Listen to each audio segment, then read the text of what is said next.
itu apakah Sorry, saya ya. Ya, apakah Nabi Isa dan Yesus itu sama, apa berbeda, terus melebar, berkembang ke Allah, nama Allah, Rasul, Nabi yang dipakai AI itu gitu loh. Ya tinggal dikombinasi aja. Gitu Bang Cuma. Oh, baik. Kalau kita berbicara mengenai Nabi Isa alaihissalam yang kemudian disebut oleh teman-teman Kristen dengan sebutan Yesus, yaitu berbicara mengenai satu orang yang sama, tapi di antara Islam dan Kristen itu memiliki persepsi yang berbeda. Jadi sama-sama menceritakan tentang sosok yang pernah datang kepada Bani Israel, tetapi kemudian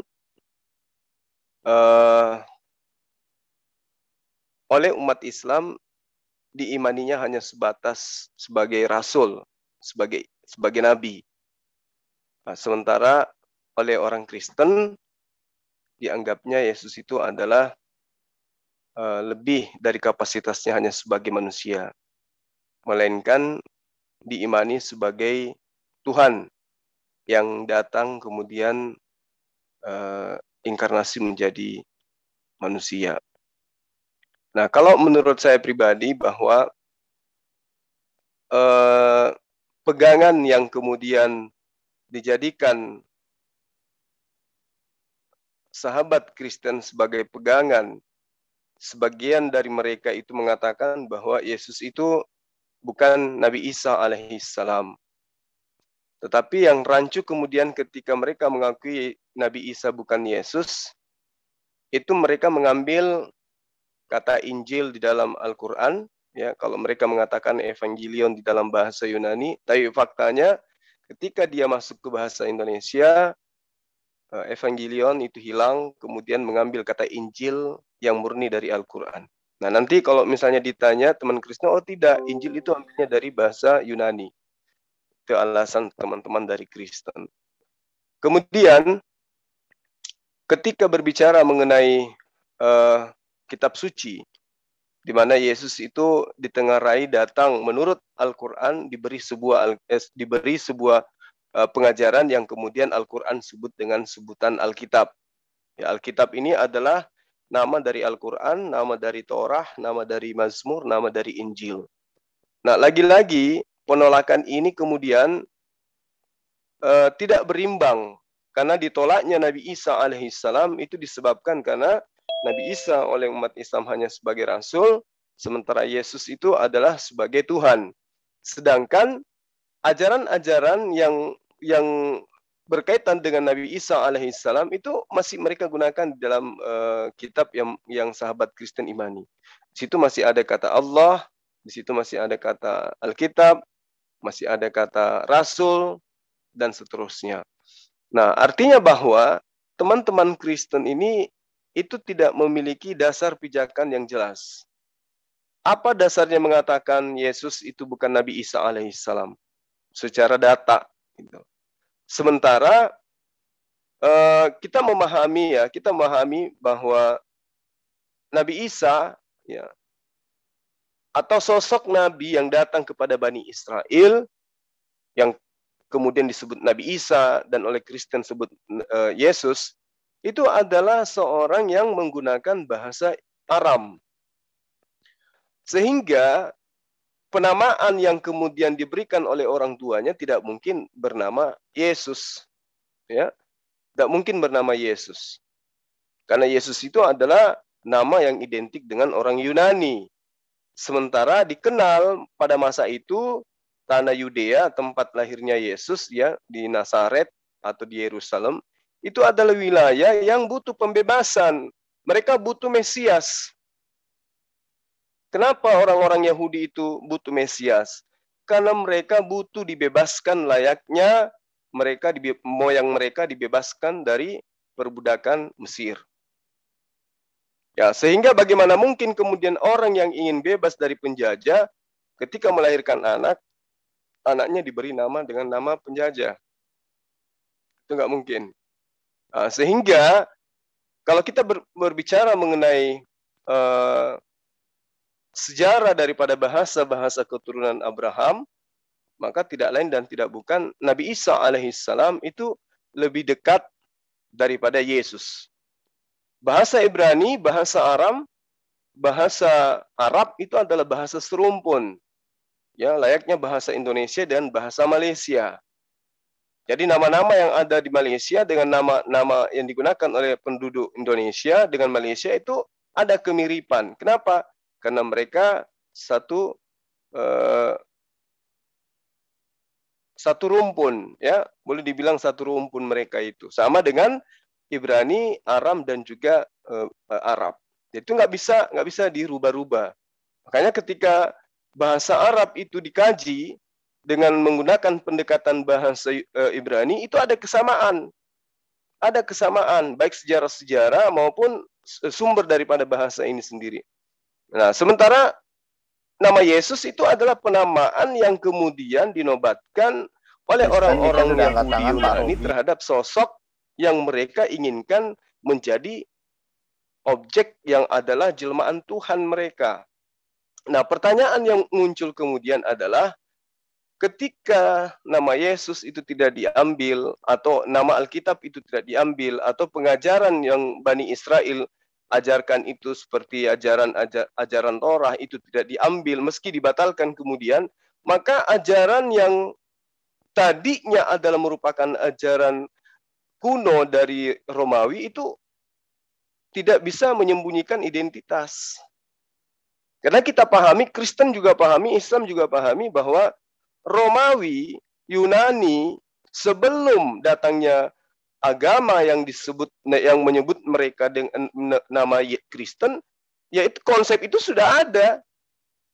Bagaimana kemudian dewa ya bertunangan, lalu kemudian tunangannya hamil, kemudian melahirkan seorang anak, bagaimana kemudian seorang dewa yang lahir tanggal 25 Desember, itu semua sudah ada jauh sebelum Kristen itu dinobatkan menjadi sebuah komunitas yang sah sebagai agama kerajaan Romawi waktu itu, Katolik ya. Nah, sehingga ajaran yang sudah ada ini mengadopsi atau memfusi masuk ke dalam pengajaran Bani Israel. Yang dihilangkan cuma apa? Sunat, boleh. Kemudian babi, boleh. Kenapa? Karena ya ini ajaran ketika dijadikan sebuah konsep, itu mau dijajakan kepada orang-orang yang memang sudah menganut sama dengan ajaran itu. Makanya Trinitas atau apapun itu yang ujung-ujungnya ke Yesus menjadi acuan, itu mudah ya, mengambil pengajaran yang isinya adalah konsep yang sama dengan ajaran nenek moyang mereka. Sebaliknya, yang dikatakan bahwa Kristen lahirnya itu dari Yesus, dari orang yang datang di Bani Israel, Yerusalem, justru tidak laku di situ sampai hari ini. Sampai hari ini, bahkan kalau kita melihat data ya secara netral, umat Islam jauh lebih banyak di Israel daripada Kristen. Padahal kalau mau dikatakan, katanya Kristen sumbernya dari sana. Tapi faktanya di sana nggak laku. Kenapa? Karena konsepnya, rumusan-rumusannya memang bukan diperuntukkan untuk Bani Israel. Diperuntukkan untuk mereka yang memang sudah menganut ajaran itu jauh sebelum Nabi Isa alaihissalam itu diutus. Jadi mereka hanya menggunakan ajaran Bani Israel, mereka ambil, kemudian mereka jajakan sampai ke Indonesia. Makanya meskipun ada ajaran Bani Israel di situ yang disadu dari Septuaginta, tetap aja mereka labeli Perjanjian Lama. Coba, sekarang pertanyaannya siapa yang memberi label Perjanjian Lama itu? Kalau bukan bapak-bapak gereja. Untuk apa mereka ambil ajarannya Bani Israel? Untuk mereka jadikan sebagai panduan. Ini loh Perjanjian Baru sekarang. Adalah penggenapan dari Perjanjian Lama. Padahal tidak seperti itu. Kalau kita ingin mengkaji lebih jauh, Perjanjian Lamanya Bani Israel itu adalah Allah berjanjikan kepada mereka pembebasan dari perbudakan Mesir. Perjanjian barunya Bani Israel dengan Allah justru hukum Taurat itu. Boleh dilihat ya, boleh dilihat jejak sejarahnya ya, jejak ayat-ayatnya di dalam kitabnya Bani Israel. Yesaya 31 ayat 31 sampai ayat 35. Perjanjian baru Allah di situ jelas adalah hukum Taurat. Tapi muncul kemudian satu kekuatan yang didukung oleh Kekaisaran Romawi menjadikan hukum barunya perjanjian lama barunya Bani Israel menjadi perjanjian lama, menggantikan konsep yang mereka buat sendiri, lalu kemudian dikatakan itu adalah perjanjian baru. Sederhananya begini, Yesus itu nabi, Yesus itu rasul. Apapun yang ada di dalam konsep gereja hari ini, itu bukan bersumber dari Yesus. Saya boleh pertanggungjawabkan perkataan saya ini. Ya, saya boleh pertanggungjawabkan. Itu bukan dari Yesus. Kalaupun ada kesamaan dengan ajaran Yesus, itu adalah hasil penyelidikan orang-orang yang kemudian tulisannya dianggap sebagai kitab suci. Ini bisa, tapi ini butuh waktu untuk membuktikan itu. Yang pasti bahwa ajaran Kristen, Katolik, mau itu Trinitas, mau itu Oneness, mau apapun itu, tidak pernah Yesus ajarkan. Silakan sahabat-sahabat bantah kalau memang saya salah. Itu dia Tante. Monggo. Oke, silakan dari pihak Kristen untuk membantah atau itu dari Bang Juma. Silakan Bang Adi tadi. Pak Yohanes. Pak Yohanes silakan. Mungkin sebelum ke Pak Yohanes saya dulu ya Bang Andi. Ya, ini Ayo silakan Pak Dani atau Pak Yohanes itu sweet dulu dah kalau misalnya itu. Pak Yohanes sweet dulu Pak atau gimana Pak? silakan saja. Duluan, Saya Pak. Duluan, mau Pak. kasih Kita nyusul, orangnya kasih kesempatan lah yang mau bicara duluan silakan. Oke, baik. Itu saya duluan ya Pak. Jadi selamat malam nih buat sahabat saya Bang Juma nih.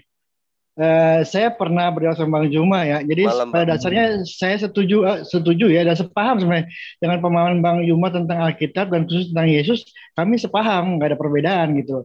Apa yang dikatakan Bang Juma akan saya amini seperti itu gitu. Jadi masalah memang ini Bang Juma istilahnya ada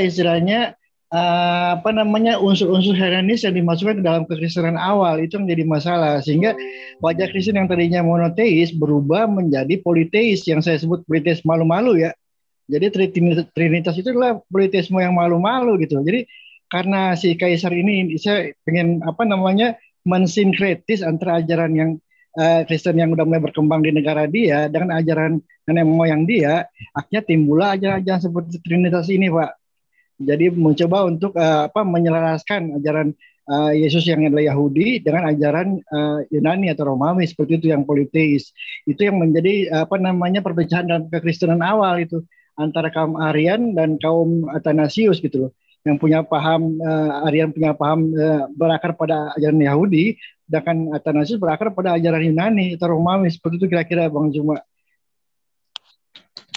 Oke, silakan Bang Pak Yohanes. Pak Yohanes silakan. Ya. Sebenarnya udah saya sampaikan tadi ya di awal ya Bang Andi ya. Jadi topiknya tadi kan tentang apakah Isa dan Yesus itu sama atau tidak. Kemudian kenapa ada, kalau memang nggak sama, kenapa ada gereja Isa Al-Masih kan tadi sudah saya jelaskan. Jadi secara nama itu sendiri sudah berbeda karena Isa itu sebenarnya nggak ada artinya. Tetapi kalau Yesus atau Yesua itu nama itu mempunyai arti, bahkan nama yang berkuasa yang dipakai oleh kami ketika berdoa untuk mengusir setan, ya, melakukan mujizat dan lain-lain. Kemudian itu dari sisi nama. Kemudian yang kedua, memang cerita di dalam Quran itu kan menulis tentang Isa dan di dalam Bible itu tentang Yesus atau Yesua itu ada kemiripan. Tetapi ketika kita dalami lagi cerita itu ternyata perbedaannya banyak ya, dari silsilah itu pertama tidak sama. Dari kelahiran juga tidak sama. Sehingga saya yang tadinya waktu sebelumnya nggak tahu, setelah saya coba membandingkan, ini memang perbedaannya banyak. Jadi memang ini cerita yang berbeda. Begitu. Kemudian tadi ya, mengenai nama dalam Yunani. tadi sudah saya sampaikan, ketika peristiwa penyalipan itu kan ditulis di dalam 3 bahasa. Di dalam bahasa Ibrani ditulis sebagai Yesua. Ya. Kemudian Yunani Yesus dan Latin juga mirip-mirip ya, Yesus. Jadi itu bukan nama yang baru. Di situ orang Yahudi pun waktu itu melihat. Dan harus dipahami bahwa di zaman Yesus itu banyak orang Yahudi yang bisa berbahasa Yunani. Gitu ya. Jadi ada orang Yahudi di perantauan ya, mereka berbahasa Yunani, dan itulah sebabnya kenapa Tanak itu juga ada yang ditulis dalam bahasa Yunani kayak gitu, dan usianya justru lebih tua daripada yang dipakai Yahudi sekarang yang Masoretik itu ya, yang Septuaginta itu. Gitu. Dan Jadi tadi kan kita berkembang, kemudian kita berkembang lagi tentang nama sesembahan atau proper name kan gitu. Nah, di dalam terjemahan Bible itu kan memang dulu yang menulis dalam bahasa Melayu kan tadi ya, Abdullah Munsi, itu kan banyak menggunakan bahasa-bahasa yang ada di Quran. Cuma yang kalau buat saya yang disayangkan itu kenapa proper name itu juga ikut diterjemahkan, sehingga orang-orang Kristen awam itu berpikir Allah yang ada di Bible yang terjemahan itu sama dengan Allah SWT di Quran. Padahal itu Allah di Bible itu adalah terjemahan dari Elohim. Itu adalah suatu hal yang berbeda. Dan sudah saya sampaikan bahwa di Indonesia ini, sekarang ini kan terjemahan Alkitab itu, atau Bible itu bukan cuma punya LAI. Ada juga terjemahan ILT, ada juga Indonesia Modern Bible, yang di dalamnya itu sekarang udah nggak ada lagi nama Allah. Jadi, disesuaikan gitu, supaya tidak menimbulkan penafsiran, pemahaman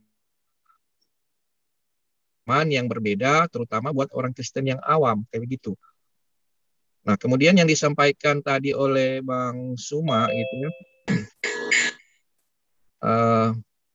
itu kalau saya melihat itu kan banyak sudah ke pemahaman ya dari kawan-kawan dari Islam terhadap Bible setelah dibaca, walaupun itu tidak sesuai dengan yang kami yakini kayak gitu. Jadi saya menghargai pemahaman seperti itu ya, dan tidak maksudnya tidak juga maksudnya menghargai itu kan kepala kita kan berbeda. Yang jelas tidak seperti yang disampaikan tadi oleh Bang Suma, kita tidak memahaminya seperti itu. Seperti dihubungkan dengan apa tadi ya, keyakinan di Yunani dan lain-lain ya. Kalau saya itu merefer hanya kepada ayat dan ayat menjelaskan ayat, gitu aja. Jadi kesimpulannya ini antara Isa dan Yesus itu ada karakter yang berbeda gitu, Pak Yohanes ya, menurut Pak Yohanes.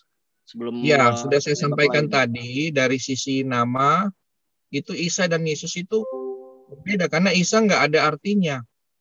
Oke, siap. Terima Jadi kasih Pak Yohanes. Nama itu punya arti yang kedua. Dari sisi cerita juga kalau kawan-kawan itu coba googling aja perbedaan cerita Isa dan Yesua atau Yesus itu banyak perbedaannya. Gitu. Silakan Gurunda silakan itu bahwa Isa dan Yesus itu adalah karakter yang berbeda menurut Pak Yohanes. Silakan Gurunda. Baik, terima kasih. Jadi gini, kami umat Islam itu tidak pernah menjadikan dua unsur ajaran, dua unsur sumber ya, dua sumber maksud saya di dalam memahami Nabi Isa alaihissalam. Jadi acuan kami itu semata-mata tidak lain dan tidak bukan adalah Al-Quranul Karim. Nah, ketika kemudian dengan berjalannya waktu, ternyata ketika Allah menerangkan di dalam Al-Quran, ya bagaimana kemudian Allah menjelaskan di dalam surah Ali Imran misalnya ya, dalam Ali Imran ayat 116, di situ jelas dikatakan bahwa Al-Maidah ayat 116 ya. Al-Maidah ayat 116. Bagaimana kemudian Allah menerangkan kepada kami umat Islam tentang Nabi Isa alaihissalam. Nah, justru ini yang menjadi data akurat kemudian bahwa Al-Qur'an itu adalah betul-betul firman Allah gitu loh. Ketika Al-Qur'an menerangkan wa iz qala lahu ya Isa bin Maryam a anta qulta linnas attakhizuni wa ummi ilaihaini min dunillah. Nah, apakah kamu pernah mengajarkan kepada manusia jadikanlah aku ya salah satu Tuhan dari Allah. Nah, kemudian ketika ayat ini menerangkan ternyata memang ada sosok manusia yang ditengarai berasal dari Bani Israel yang kemudian dituhankan. Artinya Al-Quran ini berbicara mengenai sesuatu yang benar. Fakta ada sosok manusia yang kemudian dituhankan oleh teman-teman Kristen. Itulah kemudian Al-Quran terangkan seperti itu. Ya Isa bin Maryam a'anta qulta linnas attakhizuni wa ummi ya ilahaini min dunillah. Nah, ini siapa lagi yang diceritakan kalau bukan Yesus ini? Kalau para sahabat kemudian mengatakan, oh berbeda, coba Anda lihat di situ lahir di pohon kurma, yang satu lahirnya di kandang domba. Ya, ini adalah masing-masing paradigma kita berdasarkan kitab kita masing-masing. Bahwa dia ada lahir di sini, ada lahir di sana. Tapi yang kemudian muncul adalah siapa yang kemudian di antara dua sumber ini yang betul-betul dari pencipta. Kan gitu. Yang pada dasarnya menceritakan sosok yang sama. Nah, kembali kepada kitab masing-masing. Ya, kembali kepada kitab masing-masing bahwa apakah kemudian kitabnya orang Kristen yang betul-betul memberitakan tentang sosok yang mereka katakan Yesus, atau yang mereka katakan Yesus itu adalah dibenarkan di Al-Qur'an disebut dengan nama Nabi Isa alaihissalam dengan cerita yang sesungguhnya, gitu loh. Nah, ini yang perlu dipahami bahwasanya yang kita ceritakan ini adalah Nabi yang lahir tanpa ibu, lahir yang tanpa ayah, gitu loh. Al-Quran menyebutnya Nabi Isa, kemudian teman Kristen menyebutnya Yesus. Ya boleh kita mengatakan ini berbicara mengenai oknum yang berbeda, silakan aja. Boleh juga kita mengatakan ini berbicara oknum yang sama, boleh saja. Tapi sekarang ketika kita tetap berdiri pada pendirian kita masing-masing, ya kita nggak bisa mungkiri bahwa memang betul bahwa apa yang diceritakan oleh orang Kristen adalah sesuai dengan apa yang ada dalam Al-Quran. Lalu kemudian sosok itu mengatakan, Subhanaka ma yakunu li an aqula ma laysa li bihaqqa. Nah, ini dikatakan oleh orang yang manusia yang disebut Nabi Isa alaihissalam ketika dituhankan, dia nyangkal, Maha suci Engkau ya Allah, ya. Tidaklah patut bagiku mengatakan apa yang bukan hakku untuk aku mengatakannya. Nah, ini apakah ada benang merahnya kalau kita ingin jujur? Ini ada ternyata di dalam kitabnya teman-teman Kristen, Yesus pun mengaku itu. Aku tidak berkata-kata dari diriku sendiri. Apa yang aku katakan adalah apa yang diperintahkan oleh Tuhanku, oleh Bapa untuk aku katakan, aku sampaikan. Sejalan dengan ini. Lalu kemudian juga dikatakan orang-orang ini menyembah dia. Sejalan juga dengan ini. Sejalan dengan apa yang ada dalam Al-Quran. Lalu kemudian di dalam Al-Quran diseru bahwa dia ini hanya diutus kepada Bani Israel. Sejalan juga dengan pernyataan Yesus dalam Matius 14:24. Bahwa aku diutus hanya kepada Bani Israel. Nah, artinya bahwa mau tidak mau, suka ataupun tidak, ini kita sedang berbicara satu oknum yang masing-masing memiliki ya persepsi yang berbeda. Yang satu mengatakan Yesus, yang satu mengatakan Isa, padahal kedua-duanya adalah berbicara mengenai oknum yang satu, yaitu utusan Tuhan yang datang kepada Bani Israel, mengajarkan Bani Israel kembali kepada hukum Tuhan. Bukan malah membatalkan hukum Tuhan. Nah, disitulah kemudian akan muncul pertanyaan, siapa yang menyelewengkan ajaran orang tersebut? Islamkah atau Kristen? Itu yang perlu. Jadi kita harus logowo terima gitu loh. Bahwa ada sesuatu yang keliru di sini. Apakah betul Al-Quran menerangkan Nabi Isa itu lahir di pohon kurma, atau Al-Quran hanya mengatakan sebelum ibunya melahirkan dia, ibunya berada di bawah pohon kurma. Tapi tidak diceritakan bahwa dia lahir di situ. Ataukah cerita yang lainnya yang salah? Bahwa sosok mulia yang adalah Nabi yang diutus oleh Allah diceritakan lahir di dalam kandang domba demi untuk mengatakan bahwa orang ini kelak adalah domba, anak domba Tuhan. Maka dipasrahkanlah dia dikatakan lahir di kandang binatang. Itu. Lalu kemudian kalau teman-teman Kristen mau menerima itu, bahwasanya sama-sama kita mengakui nih ceritanya. Kita bercerita tentang oknum yang sama. Sekarang kita cari mana yang benar. Apakah Islam dengan konsepnya yang mengatakan Nabi Isa alaihissalam yang datang kepada Bani Israel mengajarkan Injil itu adalah betul-betul menyampaikan kepada Bani Israel bahwa Tuhan yang benar itu adalah satu-satunya Allah dan dirinya tidak lebih dari hanya seorang utusan, ataukah yang benar itu adalah Kristen dengan mengatakan Yesus itu adalah inkarnasi Allah itu sendiri. Nah, sekarang untuk mengetahui titik kebenarannya, jangan tanya ke Islam, jangan tanya ke Kristen. Tapi tanya kepada Yesus. Siapa Yesus menurut Yesus? Itu aja dulu. Nah, kalau Yesus mengatakan, aku adalah Rasul, berarti berkesesuaian dengan Al-Quran. Tapi kalau dia mengatakan, aku adalah inkarnasi Allah, berarti berkesesuaian dengan ajaran Kristen. Yang salah adalah persepsinya umat Islam. Nah, sekarang, ayo, kita sama-sama bergandengan tangan mencari benang merah itu. Apakah Yesus menurut Al-Quran, menurut Gospel mengajarkan, aku adalah inkarnasi Tuhan? Atau sekedar untuk mengatakan dirinya adalah firman menjelma menjadi manusia saja kagak, apalagi mengatakan dirinya adalah jelmaan Tuhan, sehingga dengan data-data yang ada, kita dengan legowo bisa menerima dengan ikhlas bahwa Islamlah yang salah, Kristenlah yang benar. Atau sebaliknya, Kristenlah yang salah, Islamlah yang benar. Nah, karena kebenaran itu tidak karena saya lahir Islam, tidak karena saudara saya lahir Kristen, tapi kebenaran itu memang mutlak absolut dari Sang Pencipta alam semesta. Nggak bisa dibikin-bikin. Bahwa karena saya Islam, saya harus memaksakan itu. Oh, saya Islam. Di dalam Al-Quran mengatakan Nabi Isa alaihissalam mengaku sebagai Rasul, mengaku sebagai Nabi. Harus dipaksakan itu. Nah, sekarang orang Kristen pun mengakui, oh tidak. Karena saya dari Kristen, saya harus memaksakan. Yesus itu adalah inkarnasi Bapa yang datang dalam rupa manusia. Nah, sekarang oke, silakan masing-masing pegang pendapat ini dengan persepsinya masing-masing. Kembali kita bertanya kepada Yesus. Wahai Yesus, siapakah engkau? Menurut engkau.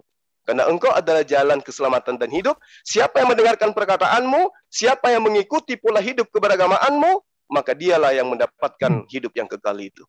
Saya kira begitu, para sahabat sekalian. Jadi tidak ada pemaksaan di sini. Ya, Al-Quran sangat jelas mengatakan bahwa ketika Nabi Isa alaihissalam ditanya, apakah engkau pernah mengajarkan kepada Bani Israel, sembahlah aku dan juga ibuku, ya, satu Tuhan atau dua Tuhan selain daripada Allah itu sendiri. Nabi Isa alaihissalam mengatakan, Maha suci engkau ya Allah, tidaklah patut bagiku mengatakan sesuatu yang bukan hak. Nah, sekarang kalau sahabat-sahabat saya potong, ditanya, ini masih lama lagi nggak ngomongnya? Sedikit lagi bang, 10 detik. Kalau kita tanya sahabat Kristen, adakah Yesus itu bebas berkata-kata? Layaknya bebasnya Paulus, layaknya bebasnya Lukas, Matius mau ngomong apa saja boleh. Apakah Yesus juga bisa berkata-kata bebas seperti pengarang-pengarang kitabnya orang Kristen? Silakan. Oke, saya kesimpulan dulu ya. Menurut Gurunda itu Yesus dan Isa itu adalah karakter yang berbeda, karakter yang sama di antara dua kitab itu adalah seorang rasul dan nabi. Bukan begitu Gurunda? Ya, valid. Oke, silakan. Tanggapi sedikit ya, Bang Zuma ya. Ini yang ngecas siapa? Ibunya nih. Oke, saya tanggapi sebenarnya nggak lama-lama. Tadi kan saya bilang saya lagi nyetir dan mungkin saya ngobrol, sampaikan juga singkat-singkat saja. Karena tadi cukup banyak waktu yang digunakan ya oleh Bang Zuma. Jadi yang pertama, silakan saja kalau memahami sebagai pribadi yang sama, tetapi saya berdasarkan yang tertulis di dalam Quran dan di Bible itu menunjukkan berbeda, ya. Tadi sudah saya sampaikan berapa kali. Mungkin nanti akan ada sesi, mungkin sudah pernah ada topik tentang ini, tapi silakan aja nanti suatu saat bisa kita bedah lagi, kita tunjukkan aja ayat-ayatnya, perbedaannya itu di mana saja. Itu akan sangat banyak. Kemudian yang kedua tadi, sebenarnya yang disampaikan oleh Bang Suma itu bisa saya sampaikan, bantah menggunakan ayat-ayat ya. Jadi misalnya diutus kepada bangsa Israel aja. Sebenarnya di dalam Bible juga ada di Yohanes 10 ayat 16 juga ya. Itu disebutkan aku mempunyai domba-domba lain yang bukan dari kandang ini. Dan selain itu di dalam ketika sebelum kenaikan itu kan Yesus mengatakan pergilah jadikanlah semua bangsa muridku ya. Kemudian mengenai ketuhanan tadi juga sempat disinggung ya. Ini harusnya topik tersendiri juga. Jadi kita nanti basisnya kepada ayat-ayat ya, karena tadi Bang Suma memahaminya dari kacamata menurut Quran kan begitu ya. Sementara dari kacamata Kristen itu kan tidak demikian. Saya menghargai seperti itu karena memang Quran kan menulisnya seperti itu kan, tetapi di dalam Bible kan tidak demikian ya. Dalam hal ini kita berbeda secara keimanan karena memang tadi kalau kita kembali lagi mendalami ternyata memang sesembahan Islam dan Kristen itu juga ternyata berbeda dalam hal nama, dalam hal sifat juga itu berbeda gitu. Nah ini memang harus kita pilah-pilah satu-satu supaya fokus kepada satu topik tadi ya. Mungkin itu tanggapan saya sementara. Terima kasih Bang Suma juga teman-teman semua ya. Kita dialognya sangat baik ya. Kita tidak pakai urat gitu ya. Saya kadang-kadang mendengar ada yang pakai urat tuh suka apa ya? Suka kenapa? Ini kan cuma masalah berbeda pendapat. Kenapa harus pakai urat kan gitu. Nah, kemudian berikutnya ini kan tadi keluar ada urusan ya. Mungkin silakan dilanjutkan. Ada nggak teman-teman dari Kristen di sini